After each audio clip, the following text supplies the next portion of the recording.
আমার কসম খাও আজকের পর থেকে আর কোনোদিন মদ খাবা না। কসম খাইতে আমার কোনো সমস্যা নাই, কিন্তু মদ না খেলে তো আমি আবার রোমান্টিক হইতে পারি না। আচ্ছা ঠিক আছে, মাঝে মাঝে খাবা, সব সময় খাবা না। তুমি বলো তো এখন একটু খাবো?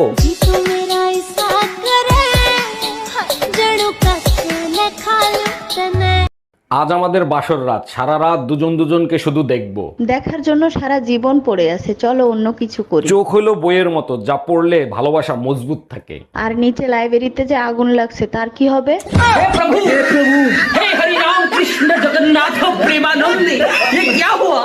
ভাইয়া আপনার কাছে নবরত্ন তেল আছে যা মাথায় দিলে মাথা ঠান্ডা হয়ে যায়? জি ম্যাডাম আছে, তা কতটুকু দেব? আপনি এক কাজ করেন, আমাকে এক বালতি দিয়ে দেন।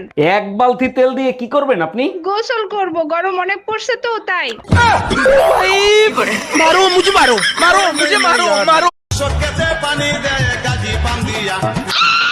আরে ম্যাডাম ভয় পায়েন না, আপনি যেটাকে ভয় পাচ্ছেন সেটা আমি ধরে রাখছি, আপনি চলে যান। কুত্তার মতো রাস্তার যেখানে সেখানে দাঁড়াইয়া প্রস্রাব করে।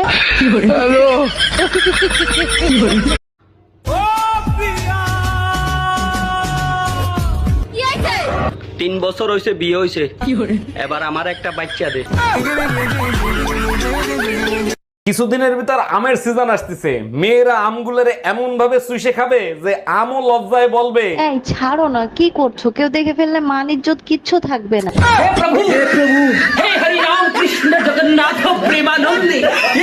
এই কই তুমি, তাড়াতাড়ি এদিকে আসো, তোমার একটা জিনিস দেখাবো।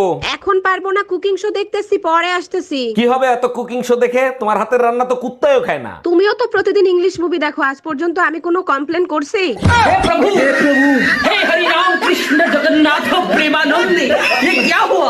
এই তোর জামাই দেখলাম রাগ হয়ে বেরিয়ে গেল, কি কইছস? তোরে আমি খুব ভালো করে চিনি, সত্যি করে বল কি কইছস?